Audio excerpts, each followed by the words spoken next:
Saudara-saudari dan anak-anak yang terkasih dalam Kristus, dari Novisiat SVD Kuburuteng Manggarai Flores NTT, saya Pastor Freddy Jahadin SVD menyampaikan ucapan selamat jumpa lagi lewat siraman rohani.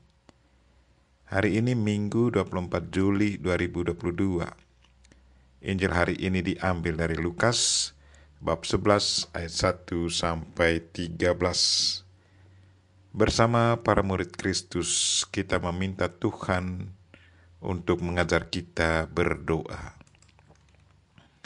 Marilah kita berdoa memohon penerangan Roh Kudus.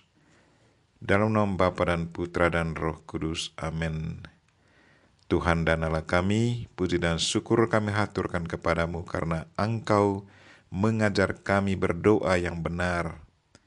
Kami mohon sadarkanlah dan gerakkanlah kami untuk selalu mengikuti cara berdoa yang benar sesuai dengan ajaran-Mu, yakni Tuhan selalu dimuliakan dan dipuji, kemudian baru kami ekspresikan kebutuhan hakiki kami sebagai manusia. Tuhan, utuslah Roh Kudus-Mu, terangilah pikiran dan hati kami, agar sabda-Mu yang akan kami dengar dapat kami pahami dengan baik, dan isi pesan-Mu dapat kami hayati dan amalkan dalam hidup harian kami. Doa ini kami sampaikan dengan perantaran Kristus Tuhan kami. Amin. Tuhan sertamu dan sertamu juga. Inilah Injil Yesus Kristus menurut Lukas. Dimuliakanlah Tuhan. Pada waktu itu Yesus sedang berdoa di suatu tempat. Ketika ia selesai berdoa, berkatalah seorang dari murid-muridnya kepadanya, "Tuhan, ajarlah kami berdoa, sama seperti yang diajarkan Yohanes kepada murid-muridnya." Yesus berkata kepada mereka, "Apabila kamu berdoa, katakanlah, Bapa, dikuduskanlah namamu, datanglah kerajaanmu, berilah kami setiap hari makanan kami yang secukupnya, dan ampunilah dosa-dosa kami, sebab kami pun mengampuni setiap orang yang bersalah kepada kami. Dan janganlah membawa kami ke dalam pencobaan." Lalu katanya kepada mereka, "Jika seorang di antara kamu mempunyai seorang sahabat dan pada tengah malam pergi kepadanya lalu berkata, 'Sahabat, pinjamkanlah kepadaku 3 buah roti, sebab seorang sahabatku yang sedang berada dalam perjalanan singgah ke rumahku, dan aku tidak mempunyai apa-apa untuk dihidangkan kepadanya.' Masakan sahabat yang di dalam rumah itu akan menjawab, 'Jangan mengganggu aku. Pintu sudah tertutup dan aku serta anak-anakku sudah tidur. Aku tidak dapat bangun dan memberikannya kepadamu.'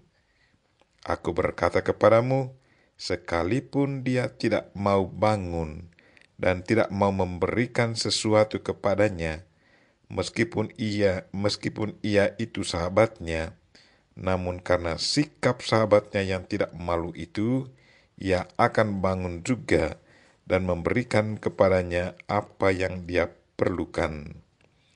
Oleh karena itu aku berkata kepadamu, mintalah maka kamu akan diberi, carilah maka kamu akan mendapat, ketuklah maka pintu akan dibukakan bagimu. Karena setiap orang yang meminta akan menerima, setiap orang yang mencari akan mendapat, dan setiap orang yang mengetuk akan dibukakan pintu baginya. Bapa manakah di antara kamu yang memberi anaknya seekor ular, kalau anaknya minta ikan? Atau kalajengking kalau yang diminta telur? Jadi jika kamu yang jahat tahu memberikan yang baik kepada anak-anakmu, apalagi Bapamu yang di surga, Ia akan memberikan Roh Kudus kepada siapapun yang meminta kepadanya." Demikianlah sabda Tuhan.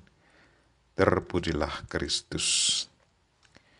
Saudara-saudari dan anak-anak yang terkasih dalam Kristus, tema renungan kita hari ini ialah Tuhan ajarlah kami berdoa. Pernyataan ini adalah permintaan dari seorang murid Kristus sewaktu Yesus berhenti berdoa.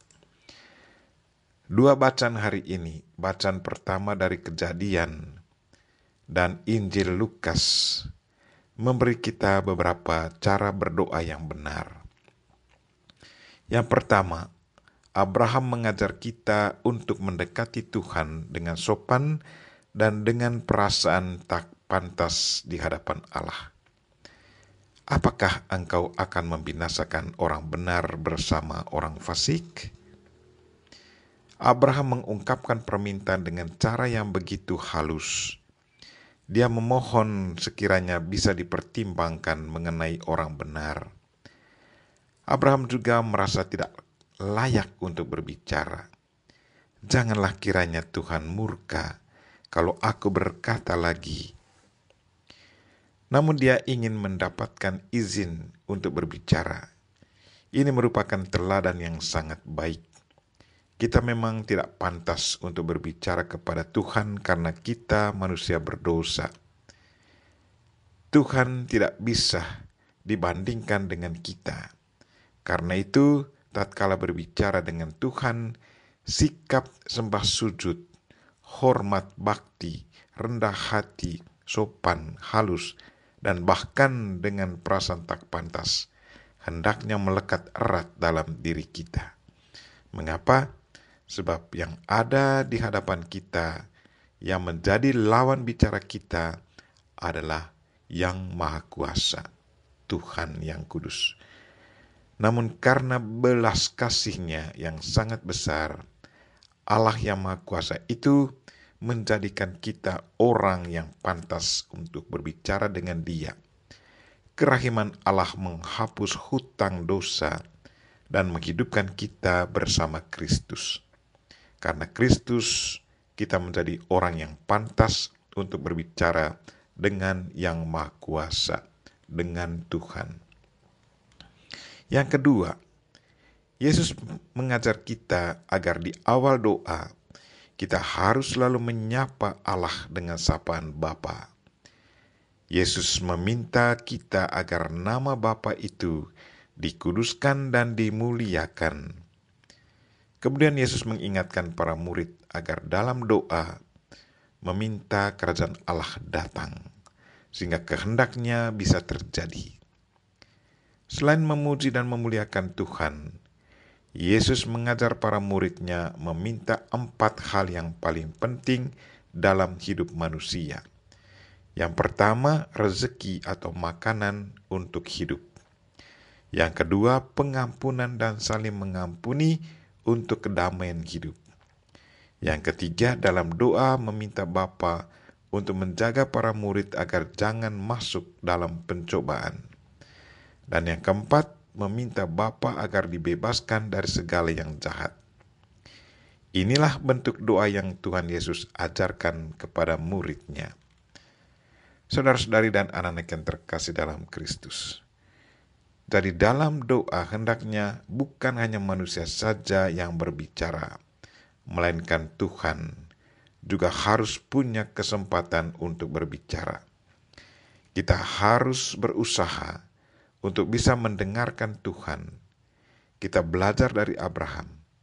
Tuhan adalah Bapa kita. Sebagai Bapa, Dia selalu mendengarkan permohonan kita. Dia selalu membukakan pintu bagi kita yang mengetuknya. Dia selalu memberi kepada kita yang meminta padanya. Marilah kita berjuang dan berusaha agar bisa menjadi anak yang menghidupi ajaran Bapa kita. Mari kita terus-menerus berseru, Tuhan ajarlah kami berdoa. Kita memohon Bunda Maria untuk senantiasa mendoakan kita. Amin. Marilah kita mohon berkat Tuhan. Tuhan sertamu dan sertamu juga. Semoga kita sekalian dan mereka yang kita doakan pada hari ini, secara khusus mereka yang sakit, dan segala aktivitas kita diberkati oleh Allah yang Maha Kuasa, Bapa dan Putra dan Roh Kudus. Amin.